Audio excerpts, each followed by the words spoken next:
sobre los censos agrícolas.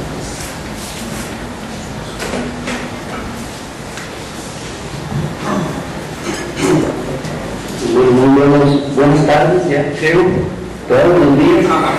Muchas gracias a Juan José por la invitación a participar en este proyecto, en este taller de investigación. Bueno, mi trabajo en realidad es sobre la región norte de Costa Rica. Sobre ella hice mi tesis por el llamado que me hizo Juan José, en realidad de que era un asunto más teórico, más metodológico este taller, yo me voy a circunscribir básicamente a explicar o a describir un poquito el uso de los censos agrícolas en la determinación de diversificación o especialización productiva en una región. Esto sobre todo porque, como antes lo mencionaron los compañeros, mucha de la historia está centrada en el Valle Central, y cuando aquí se hablaba, por ejemplo, del monocultivo, básicamente se hacía alusión al Valle Central. Bueno, finales del siglo XIX, toda la segunda mitad del siglo XIX, la actividad cafetalera era lo fundamental en el país, y la primera mitad de este siglo pues casi que también. Ahora, mi pregunta era, ¿qué estaba sucediendo en otras regiones del país cuando el café era lo fundamental en el país central? O sea, ¿qué actividades económicas estaban floreciendo en esas áreas colonizadas o el proceso mismo de colonización? Entonces, un poco por ahí es que vamos a intentar explicar eso. Dice, si durante la primera mitad del siglo XX en el Valle Central costarricense se evidenciaba un predominio de la actividad cafetalera como elemento principal de la economía, entonces quisimos preguntarnos qué sucedía en las áreas periféricas, cuáles eran las actividades productivas predominantes en los territorios recién colonizados o en proceso mismo de colonización, como era el caso de la región norte de Costa Rica. Las fuentes que utilizamos para dar respuesta a estas interrogantes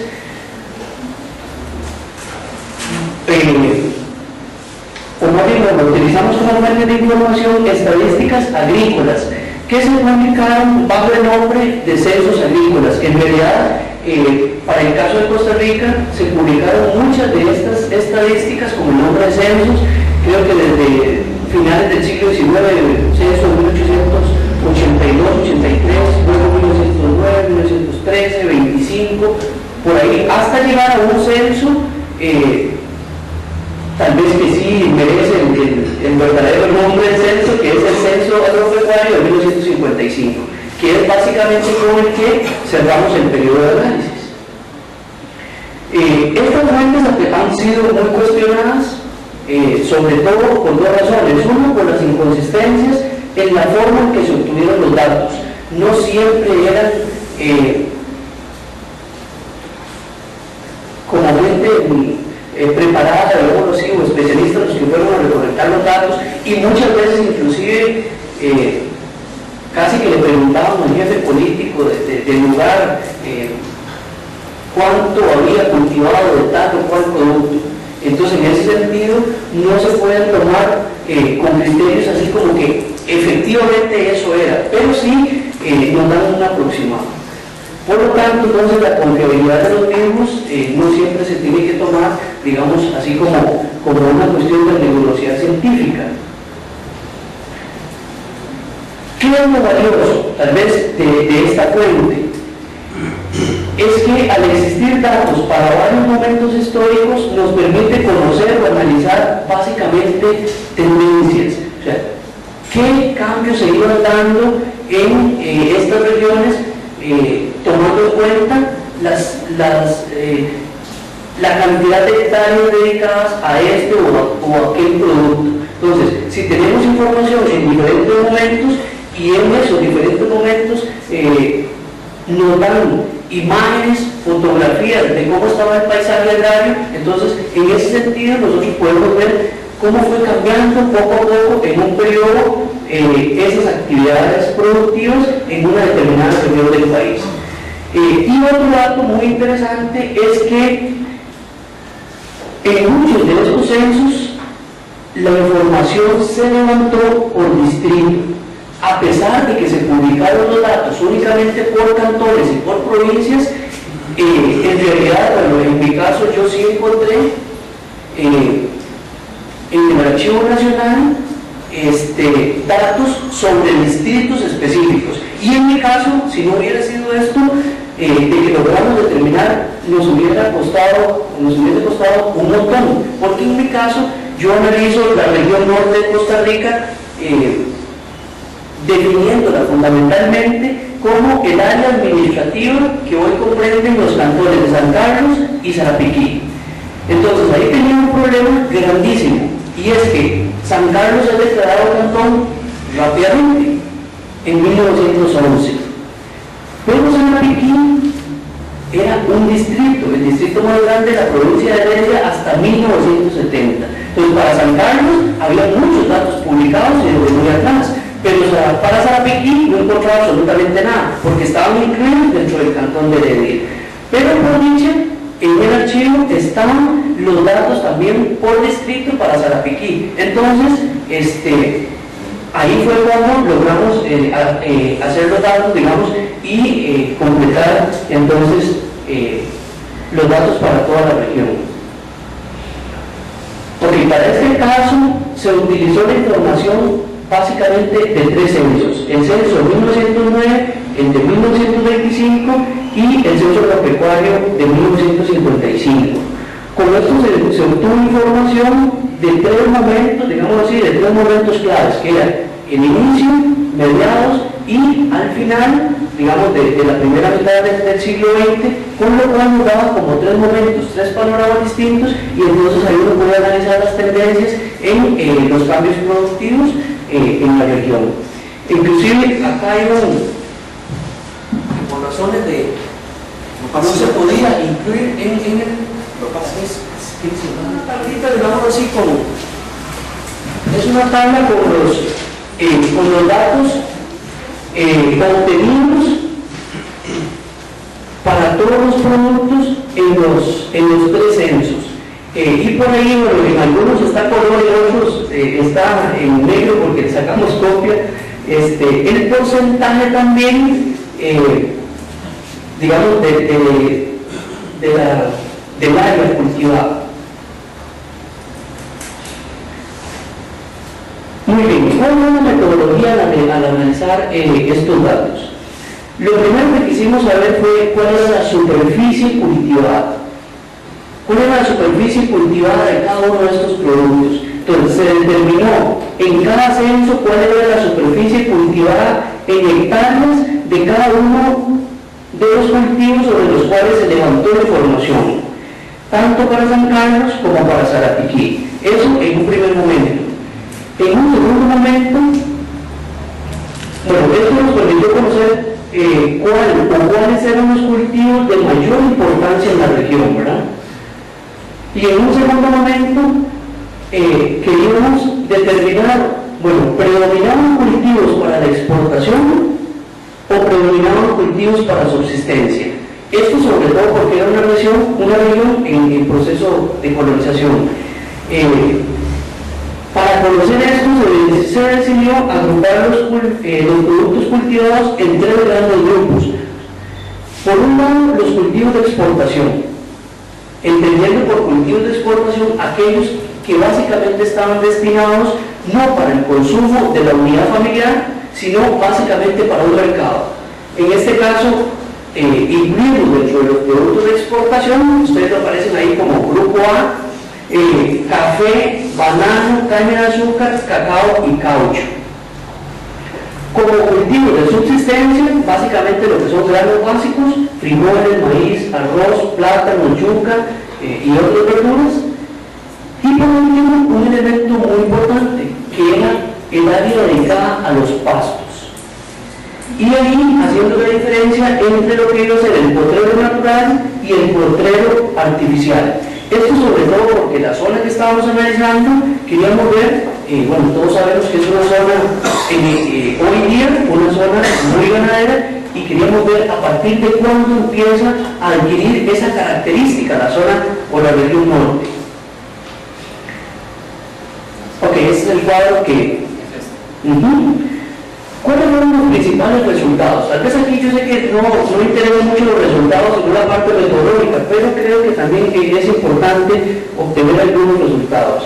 En la región norte no se podía hablar de especialización productiva, por cuanto la cantidad variada de productos cultivados era muy amplia. Vean que prácticamente, tanto para San Carlos como para Sarapiquí, se cultivaba la mayoría de los productos sobre los cuales se solicitó información en esos censos. En prácticamente todos los productos había un determinado número de hectáreas cultivadas. Lo que indica que lejos de haber especialización, lo que existía era una gran diversidad productiva, por lo menos en ese periodo. Ahora sí, a pesar de que no existía una especialización productiva, sí se logran o se determinan algunos cambios o tendencias en el uso del suelo en esta región. En cuanto a los productos de exportación, quizá contrario a lo que uno podría pensar, disminuye el porcentaje de tierra dedicada a estos cultivos con respecto al total de la tierra cultivada en la región. En San Carlos, por ejemplo, en el censo de 1909 había un 47% del área cultivada dedicada a los productos de exportación, mientras que en 1925 pasa apenas a un 8%. Y todavía disminuye más en 1955. Esos cultivos de exportación disminuyen notoriamente y pasan apenas a ocupar un 6,5% de toda el área cultivada. En Sarapiquí pasó del 31% en 1909 a un 72% en 1925 y vuelve a reducirse, eso sí, en 1955 queda en un 13%. Aquí hay un elemento importantísimo de por qué en Sarapiquí sube tanto. Hacia 1925, digamos, el área cultivada de los productos de exportación.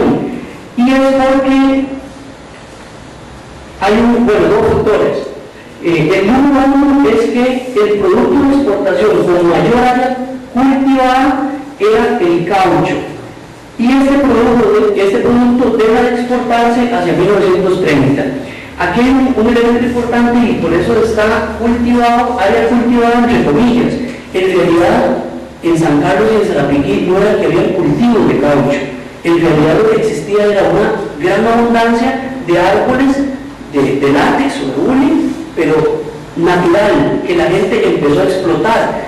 En determinado momento se agota la explotación o se agota el mercado y se reducen significativamente digamos, las exportaciones de caucho, sobre todo en la década de los 30. Ese es un elemento. Ahora vamos a ver un grafiquito en la próxima imagen sobre eso. Y lo otro es la distancia y los malos caminos, digamos, que dificultaban el transporte de los productos hacia el Valle Central y otros mercados. Nosotros detectamos que en este caso, casi que el principal mercado que tenían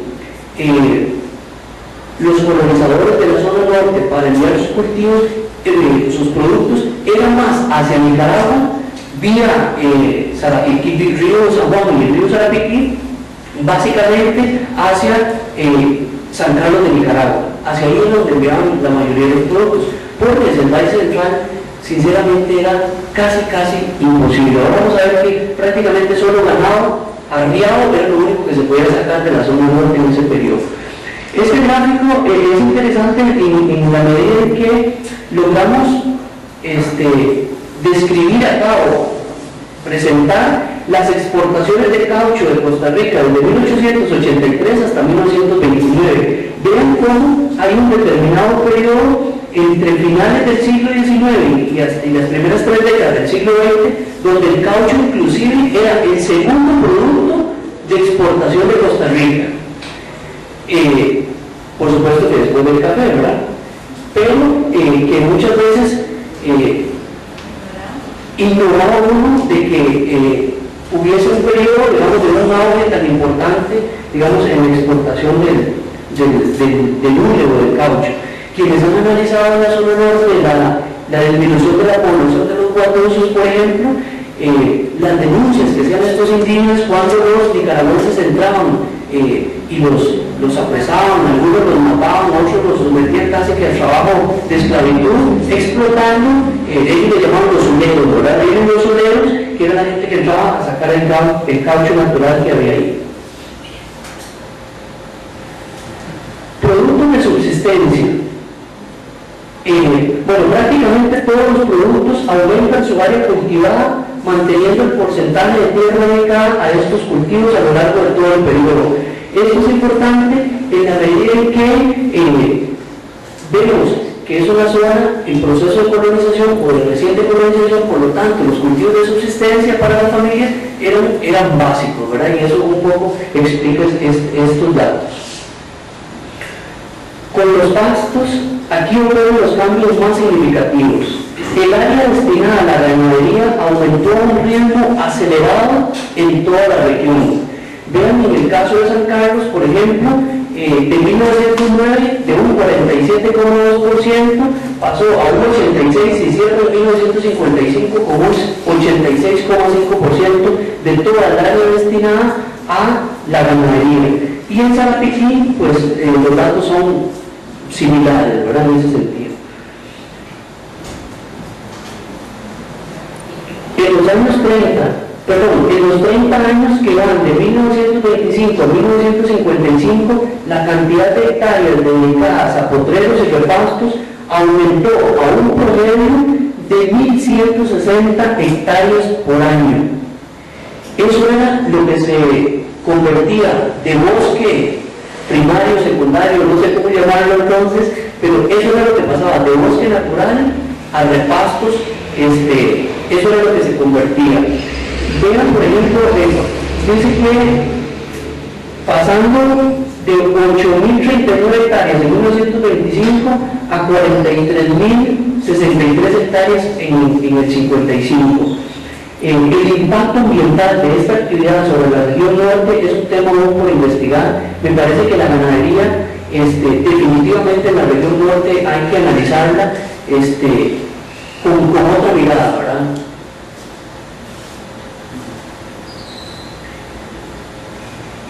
¿Qué razones explican esto? Digamos, este comportamiento o estas tendencias.